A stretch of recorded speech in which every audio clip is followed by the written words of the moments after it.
Good morning students. Today I will teach you subject EVS of 5th class. Chapter number 4. Chapter name breathing. Okay, आज हम पढ़ेंगे breathing के बारे में, श्वास प्रक्रिया के बारे में पढ़ेंगे आज हम। आप सभी को पता है स्टूडेंट्स कि हम जो ह्यूमन बींग्स हैं, जितने भी नॉन लिविंग थिंग्स हैं वो ब्रीथिंग करते हैं।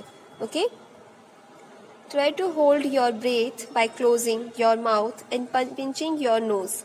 देखिए, आप सभी कोशिश कीजिए अपने नाकों को बंद करके और अपने माउथ को बंद करके सांस लेने की कोशिश कीजिए।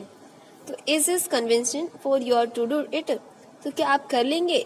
आपके लिए इजी है? आप पॉसिबल है ऐसा करना? How long can you hold on to this situation?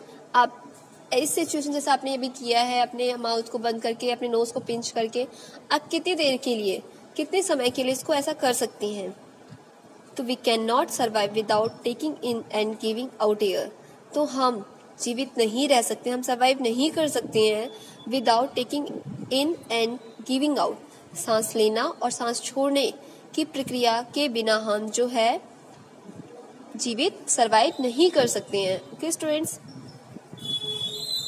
देखो यहाँ पे breath is the link between mind and body. जो ब्रीथ है वो हमारे माइंड एंड हमारी बॉडी के बीच का लिंक है, जो कि हमको जोड़ कर रखता है।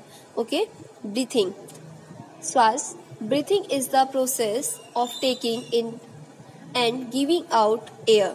ब्रीथिंग जो है, ब्रीथिंग क्या है? ब्रीथिंग एक ऐसा प्रोसेस है जिसमें कि जो क्या कहते हैं, एयर अंदर लिया जाता है और उसके बाद जो है, जो अंदर का एयर होता है उसको छोड़ा जाता है बाहर की ओर।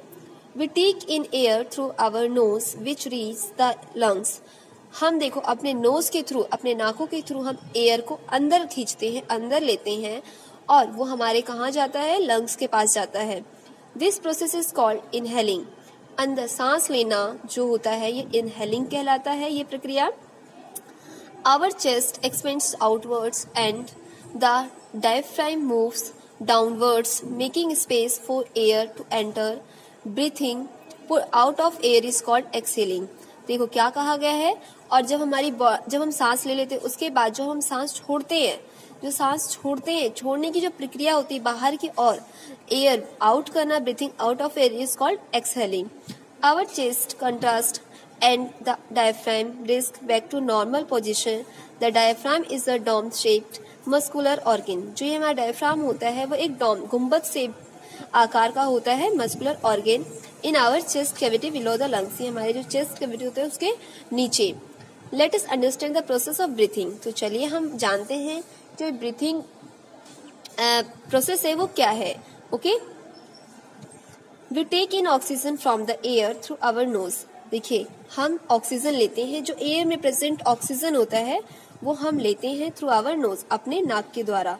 It passes through the nasal, passes into the trachea or windpipe, which is a tubular structure. The trachea is surrounded by cartilaginous structure which do not allow it to collapse when there is no air in it. Okay, the trachea branches out into two bronchi, each leading into a lung. Lungs are soft muscular organs protected by the ribcage. The oxygen passes into the blood from the lungs and reaches all body parts.